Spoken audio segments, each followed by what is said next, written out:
PSBB yang mulai masuk ke masa transisi, muncul pertanyaan, apakah sekolah juga akan dibuka dalam waktu dekat?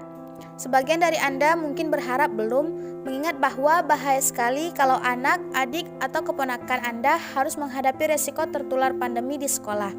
Sebagian lagi berharap ingin cepat masuk karena mungkin pendidikan jarak jauh atau online ini tidak bisa semaksimal di sekolah. Nah, kemudian seperti apa keputusan pemerintah? Kita akan simak selengkapnya. Meski tahun ajaran baru 2020-2021 ini dimulai pertanggal 13 Juli 2020, namun Menko PMK Bapak Muhadjir Effendi mengatakan bahwa kemungkinan aktivitas pendidikan akan dimulai kembali pada awal tahun baru atau 2021. Dan menurut Menko PMK, dibandingkan sektor-sektor lainnya, kemungkinan sekolah adalah sektor yang kembali normal paling akhir, karena karakteristiknya yang berbeda.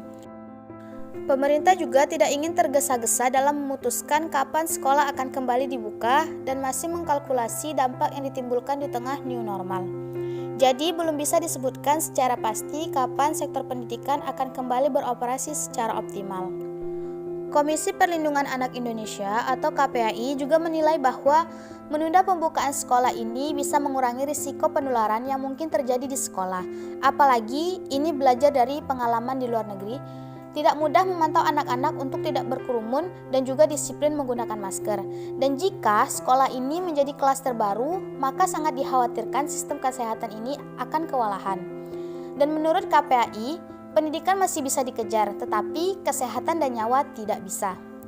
Dan senada dengan KPAI, Ikatan Dokter Anak Indonesia, kegiatan belajar mengajar jarak jauh ini dilanjutkan setidaknya hingga Desember 2020. Dan pertanggal 18 Mei 2020, IDAI mencatat setidaknya ada 3.324 PDP dan yang meninggal 129 anak.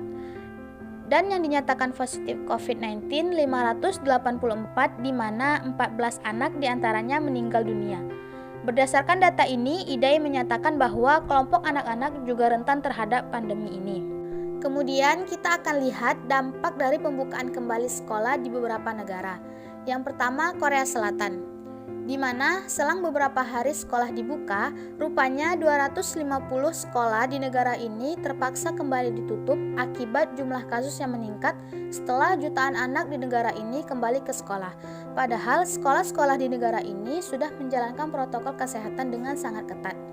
Dan hal yang sama terjadi di Prancis, di mana sekolah di negara ini kembali ditutup setelah pemerintah Prancis menemukan setidaknya.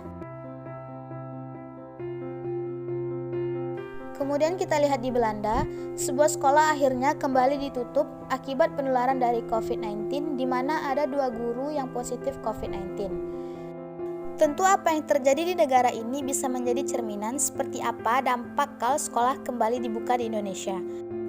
Dan kompleksitas masalah di setiap negara berbeda.